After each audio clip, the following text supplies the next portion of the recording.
Eyes Wide Shut. I'm Jason Horton. I'm Rebecca Lieb. And this is Ghost Town.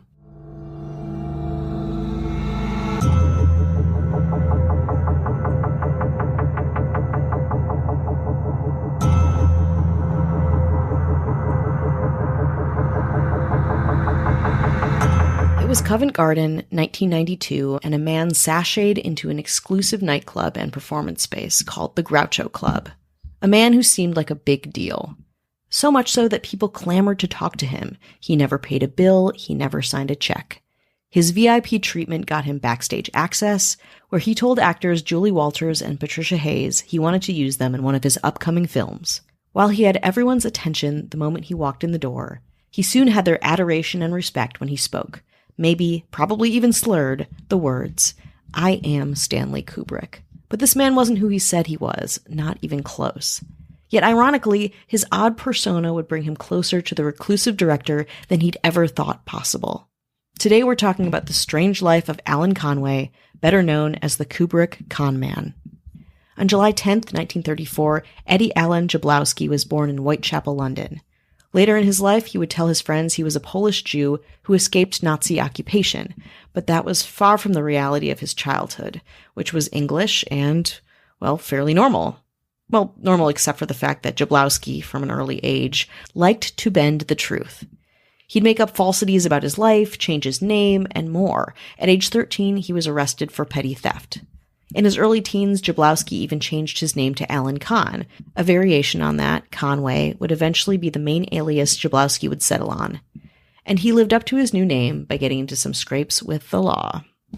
As he got older, the lies parlayed themselves into business ventures, both good and bad, and Jablowski started some small businesses around town.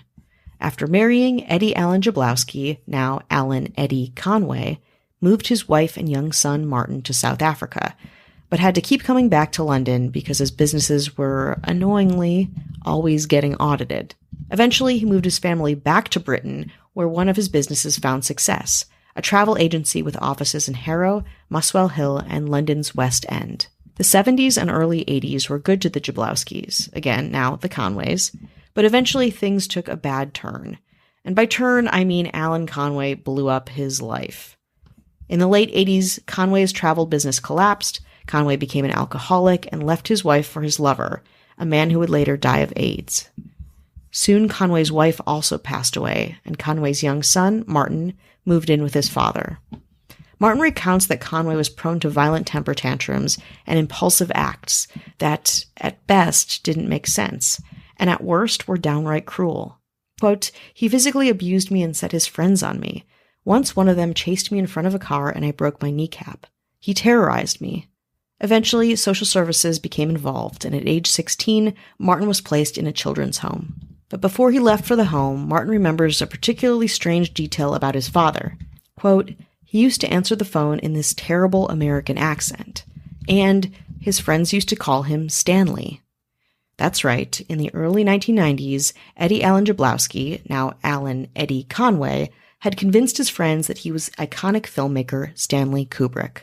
Stanley Kubrick was born on July 26, 1928, just 6 years before Conway, but of course his life was different from the get-go. Kubrick was born in the Bronx and got his start as a photographer.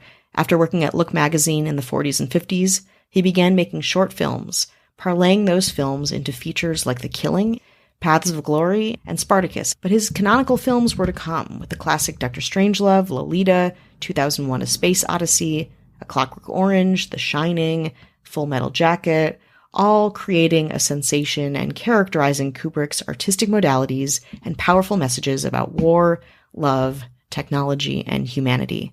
Okay, I don't have to go on too much more on Kubrick. I'm sure most of you are familiar with him, but he would make his last film, Eyes Wide Shut, at the end of the 90s. It would be released in 1999.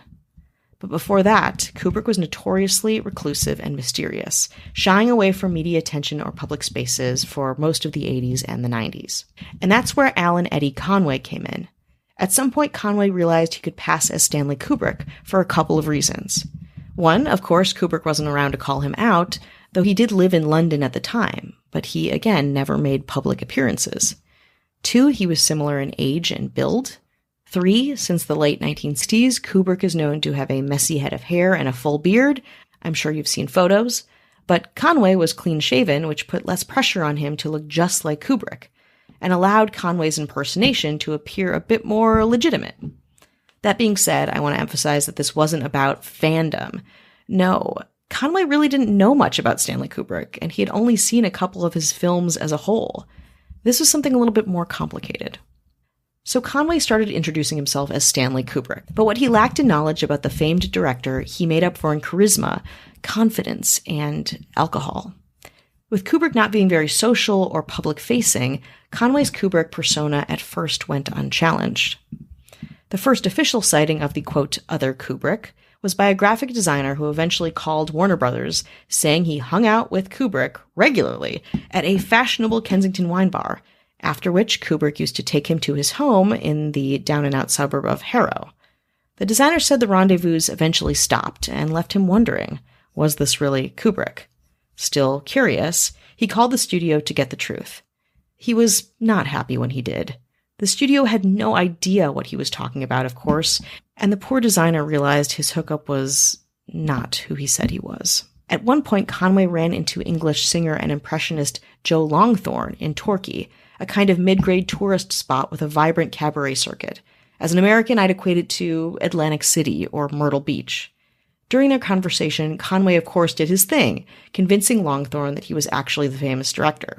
Of course, at the time, Longthorne was a bigger star than Conway, who was not a star at all. But according to Longthorne's agent, the singer gave Conway the VIP treatment and thought the director was going to make him a star. Quote, Joe treated him like a king. He laid on a roller for him and put him up in a top hotel. The guy told Joe he was going to put him in his next film. I'm not sure why Longthorne thought Kubrick would be hanging out in Great Britain's equivalent of Myrtle Beach, but who knows. Conway's sponsored trip to Torquay ended a week later when Longthorne was told by Warner Brothers executives that Stanley Kubrick at the time was nowhere close to Torquay. But that was just the beginning, as Conway continued to use his charm to convince people that he was Kubrick, promising them, in his bad American accent, roles in films, exclusive interviews, and more, convincing them to pay his way on all kinds of things, confidently telling them that the studio would reimburse them. The most notable celebrity-ish encounter of Conway acting as Kubrick was on Frank Rich, a ruthless New York Times theater critic known by many as the Butcher of Broadway. Rich and his friends invited a drunk Conway to join them at their table in Joe Allen's restaurant, a classic New York Broadway hang. Rich and his friends were excited to talk to the man they thought was Kubrick, of course, maybe even get an interview. So they invited Conway over, who was himself there partying with a couple young men. Rich and his friends were so convinced that Conway was Kubrick that they didn't seem to think it was weird that the 3 times married 2 women Kubrick started flirting with his entourage and talking about his male conquests. They just accepted that Kubrick was gay. Quote, everyone always thought Hal the computer acted like a jealous gay lover, Rich would say. In my opinion, that's a stretch, but okay. Rich would later go on to write in the New York Times, quote, what did this con artist want from us? He asked us for nothing, not even our phone numbers, to bilk on some future occasion. Though he himself asked for nothing, Conway did promise Rich an interview, and so Rich called Warner Brothers to set it up. He was pretty disappointed to learn, I'm sure you know where this is going, from a Warner Brothers executive that his new friend, famed director Stanley Kubrick, wasn't Stanley Kubrick at all. But even a hard and fast no from Warner Brothers didn't convince one of Rich's friends that Conway wasn't Kubrick. That person went on to contact Kubrick's lawyer, where he again was told that Kubrick had a full beard and was not there that night. So now reports of Kubrick sightings have been happening for about 2 years, and the Warner Brothers execs know something is up, and so does Kubrick's lawyer. So you know it's bound to get to Kubrick himself. And it does. And Kubrick's reaction? Complete fascination. Amusement, even. But Kubrick's wife, Christiane, didn't think it was as fun. She would say in a later interview, quote, it was an absolute nightmare. This strange doppelganger who was pretending to be Stanley. Can you imagine the horror? I'd imagine it was probably flattering, I guess, if not incredibly unnerving. But hey, while Conway clearly can, I can't really speak for Kubrick, and Kubrick didn't really speak for Kubrick. Eventually, the Conway Con would be revealed, in a very strange and very public way. But first, a break. I know what's ahead. I could feel the future. From a producer of Top Gun Maverick and based on the award-winning novels by Isaac Asimov comes the next Apple TV Plus streaming event. Empire and our foundation headed for war. This could change everything. The Foundation is a threat to my empire. We will destroy them. We are taking the planet! Foundation, the new season, streaming July 14th, only on Apple TV Plus. Want to hear curious moments from history while also lowering your stress? Then try the new podcast Calm History. Each episode is narrated in a calm voice to help you relax or fall asleep. While at the same time, you'll be learning about famous explorers, inventors, athletes, leaders, victories, and history. There's even a 6-part series about the Titanic. Just search your podcast player for Calm History or use the link calmhistory.com in the episode notes. Hi, hello, how are you? How are you doing? You doing okay? How's it going out there? Well, You staying cool? Staying cool? it's hot here. Hot as hell. Yeah. Hotter than hell. Yeah, it's hotter than Hell. hell. We've been to hell. And back. Yeah, and here we are. Yeah, it was, a trip. Well, you've been out and about. Yes, I've been out and about in Milwaukee, Wisconsin, where it's not as hot as here. Just hanging out, just getting back to my Midwestern roots. You guys all love to hear about it. And I was just holding it down in LA because, I don't know, brand loyalty, I guess. Yeah, someone's got to be brave enough to do it. We want to say hello to anyone who's listening, supporting us, spreading the good word of Ghost Town. Hello. We appreciate it. We love it. Absolutely. Absolutely. Thank you so much. We'll get you through the heat, baby. We hope you're well. And we love our government, no matter where we are. No matter where, or who, or when, or why, or what. Or why, yeah. And definitely why. We want to say hello to our mayors. The inspiration for the film Full Metal Jacket. I'm going to try to be careful with these. Yeah, be a little careful. Well, the jacket's full metal, not part metal. No, it's full. It's 100% full. metal. No half. No, there's no No. half. You know what I mean? It's full on metal. That's Casey Weber. Hello. Little Barry Lyndon. A little 4.5 hour movie. Long, slow paced, great Epic. acting though. Good costumes. Great costumes. Very cool and regal and Very like, cool. you know what I mean? Yeah. It's like Charlie Gilbert. Hello. And a little fun romp with A Clockwork Orange. Just that fun, kind of dystopian. Yeah, you're going to the milk bar. Yeah, it's like, you want Hang some out. eggy wags? Exactly. Hyper violence. Yeah. Cool. Very cool. Let's catch Ozell. And a little Doctor Strangelove, or How I Learned to Stop Worrying and Love the Bomb. The bomb. Things that are the bomb are good. It's like, oh, that's the bomb, yo. That's what they're always. That's what they're always saying. You know who's always saying that? Who? Kelly Meehan. Oh, hi. And who doesn't love hotels? Who doesn't love a nice stay in a big luxury hotel? All on your lonesome. What could go just, wrong? Just getting some writing done, hanging with the fam, little Shining for Ashley Matson. Hello. And our governor. A film so epic, and if you're familiar with the film, and kind of how it evolves to another level. I think it's The Star Child. It's been a while since Yeah. I've seen it or been interested in revisiting it. I just don't know. I think You don't know. that maybe even in the 90s, I was more interested in kind of. I think we were all a little more interested in the Yeah. 90s. But that would be the film 2001, A Space Odyssey. And our governor, Avian Noble. You want no ads, no chit-chat, bonus episodes, just the good stuff. 7-day free trial. Come, support us, leave after 7 days. Get out of there. Yeah, or stay. Or stay, yeah. I mean, whatever you want, baby. Head on over to patreon.com/ghosttownpod. Also, if you're looking to listen to us on another podcast player, we are on Podurama. Oh. Podurama.com.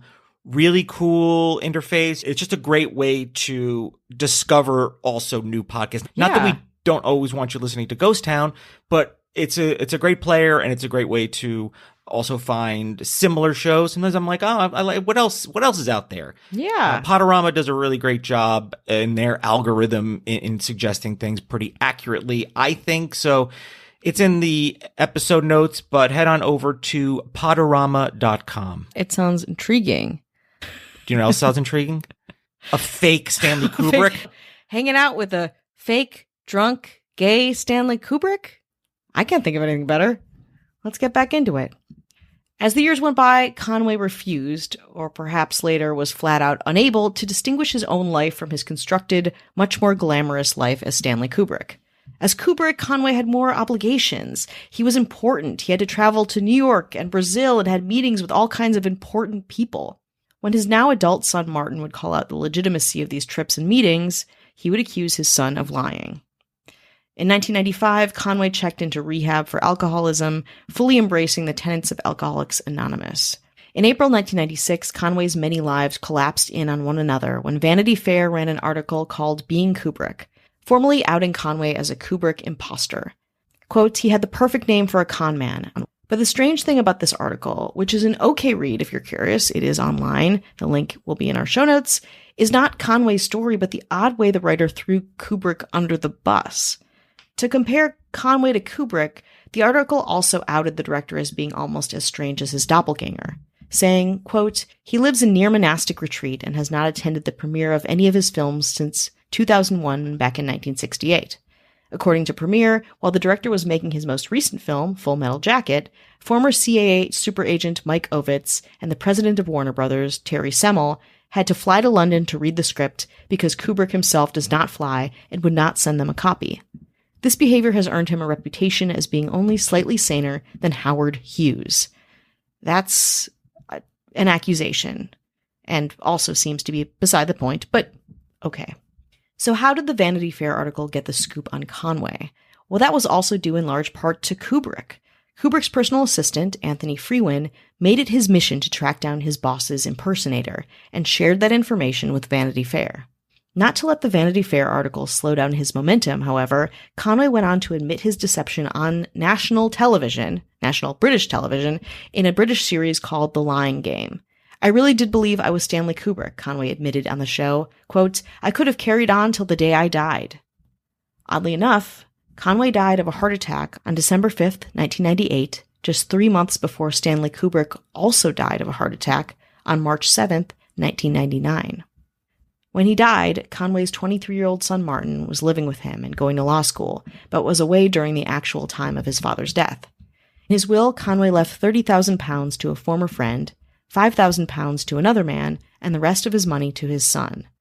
The only problem was that Conway didn't have any money, and the £30,000 was actually still owed to that friend that he willed it to, which is a kind of fuck you to everyone mentioned, but especially that friend. Along with that debt was thousands of dollars of unpaid bills in different names from Amex, Barclaycard, and other companies, and an outstanding phone bill for £879, primarily from calling gay chat lines. Remember Anthony Frewen, Kubrick's assistant? His work tracking down Conway would serve as the basis for his 2005 film, Color Me Kubrick, based on Conway's story, with John Malkovich starring as Conway himself. Frewen now writes novels in addition to representing the Stanley Kubrick estate. But back to London for just a moment. A short while after Conway and Kubrick died, Martin, who still lived in the little apartment he shared with his father, heard an old answering machine message. Hi, Stanley, it said in a threatening voice. I'm going to get you this time. I'm going to get you. Martin had no idea who this voice was, and he never inquired further. The truth of the matter is, it's really unclear in this whole story who actually, quote, got who. Was it Kubrick, Frewen, Conway, or maybe the public at large, happy to be in the presence of fame and talent, or, the next best thing.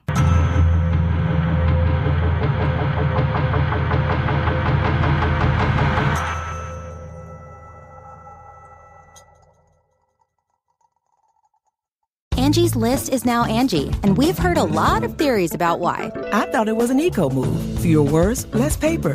No, it was so you could say it faster. No, it's to be more iconic. Must be a tech thing. But those aren't quite right. It's because now you can compare upfront prices, book a service instantly, and even get your project handled from start to finish. Sounds easy. It is, and it makes us so much more than just a list. Get started at Angie.com. That's ANGI, or download the app today.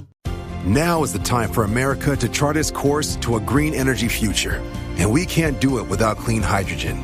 But it's up to regulators in Washington to establish the right rules that advance clean hydrogen today. Clean hydrogen needs the full extent of the production tax credit to decarbonize heavy industry, create high-skilled jobs, and lead the global energy transition. Get the facts at cleanhydrogentoday.org. Paid for by the Fuel Cell and Hydrogen Energy Association.